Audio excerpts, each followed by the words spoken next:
السلام علیکم ورحمۃ اللہ وبرکاتہ۔ نحمد و صلی اللہ رسول الکریم، اما بعد۔ معراج کا واقعہ بڑی تفصیل سے حدیث کی کتابوں میں بیان ہوا ہے۔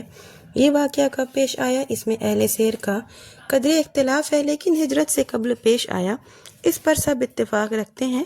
حافظ ابن کثیر رحمۃ اللہ علیہ کے بیان کے مطابق معراج کا واقعہ ہجرت کے 12 یا 16 ماہ قبل پیش آیا۔ یہ وہ زمانہ تھا جس میں آپ کی مخالفت مکہ کے اندر شباب پر تھی۔ ان حالات میں ایک عام آدمی بھی کوئی بات کہنے سے پہلے بار بار سوچے گا کہ میری بات کا کیا رد عمل ہوگا، خصوصاً ایسی بات جو بظاہر عقلاً اور عرفاً ناممکن ہو۔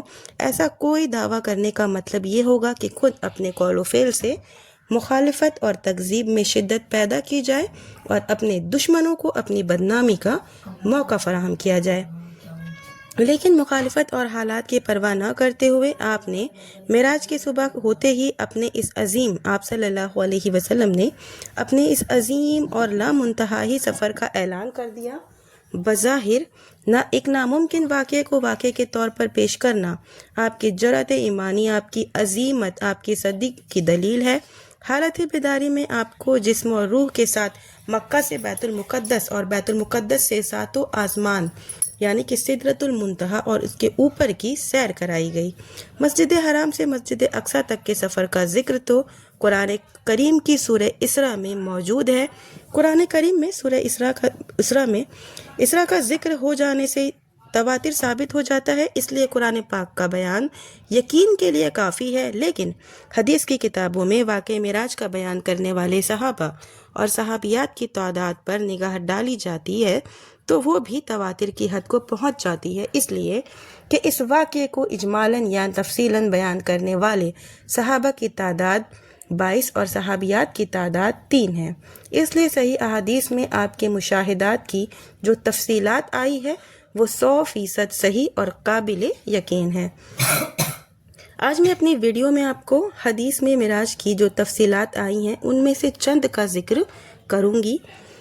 نبی کریم صلی اللہ علیہ وسلم کے پاس فرشتے آئے، آپ کو لیا اور حلق سے لے کر ناف تک لمبا آپریشن کیا، آپ کا دل نکال کر اس کی دھلائی کی اور علم اور حکمت سے پر کر اپنی جگہ واپس کر دیا اور بند کر دیا۔ ایک جانور لایا گیا جو خچر سے چھوٹا اور گدھے سے بڑا تھا، اس پر آپ کو سوار کیا گیا جس کی رفتار تاحد نگاہ تھی، اس کو براق کہا جاتا ہے۔ مسجد حرام سے آپ کو مسجد اقصیٰ یعنی بیت المقدس لے جایا گیا، وہاں آپ نے انبیاء اکرام کی امامت کی۔ مسجد اقصیٰ سے ایک سیڑھی کے ذریعے آپ کو 7ویں آسمان کی سیر کرائی گئی، ہر آسمان پر آپ کی مختلف انبیاء اکرام سے ملاقات ہوئی۔ سدرۃ المنتہا تک آپ کو لے جایا گیا، وہاں آپ کو بیت المعمور کا مشاہدہ کرایا گیا۔ پھر اللہ عز و جل کے قریب لے جایا گیا، وہاں اللہ تعالیٰ کو آپ پر جو وحی کرنی تھی وہ کی اور 50 وقت کی نماز فرض کی۔ واپسی میں حضرت موسیٰ علیہ السلام کی درخواست پر آپ نے اللہ تعالیٰ سے نماز میں تخفیف کی سفارش کی، اللہ تعالیٰ نے آپ کی سفارش قبول کر لی اور 5 وقت کی نماز فرض کی گئی۔ اس سفر میں آپ کو جنت اور جہنم کا مشاہدہ کرایا گیا اور مختلف لوگوں کو مختلف قسم کے عذاب میں مبتلا ہوتے دکھایا گیا۔ ایسی جگہ تک لے جایا گیا جہاں قلموں سے لکھنے کی آواز سنائی دے رہی تھی۔ ایک ہی رات میں مکہ سے بیت المقدس اور پھر بیت المقدس سے 7ویں آسمان سدرۃ المنتہا اور اس سے آگے جہاں تک اللہ نے چاہا آپ کو غیر متناہی سفر کرایا گیا، پھر اسی رات آپ کو مکہ واپس لے آیا گیا۔ معراج کے واقعے میں جن مشاہدات کا ذکر ہوا ہے، اگر ان کو آج برق و رفتار دور کے تناظر میں دیکھا جائے تو بہت سارے ناممکن باتیں یقین کی حد تک ممکن اور ثابت ہو جاتی ہیں۔ آج سے 1400 برس پیچھے ہٹ کر دیکھا جائے تو اس کی صرف 2 صورتیں بنتی تھیں، یا تو یہ کہا جائے کہ معراج کا غیر متناہی سفر اور اس کے مشاہدات کا دعویٰ عقلاً اور عادتاً محال ہے، اس لیے اس واقعے کا انکار کر دیا جائے، یا پھر تمام دعووں کو بلا دلیل تصدیق کر لی جائے، اس لیے کہ یہی ایمان کا تقاضا ہے۔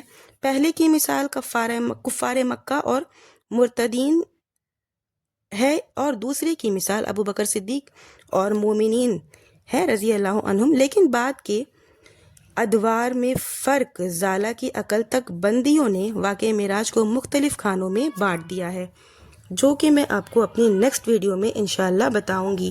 ویڈیو زیادہ لمبی نہیں کروں گی، یہیں پہ اپنی ویڈیو ختم کروں گی۔ آخر میں اللہ تعالیٰ سے دعا ہے کہ اللہ تعالیٰ ہم تمام مومن مسلمانوں کو کتاب و سنت پر چلنے کی توفیق دے، زیادہ سے زیادہ نیک عمل کرنے کی توفیق دے، آمین۔ وآخر دعوانا ان الحمدللہ رب العالمین۔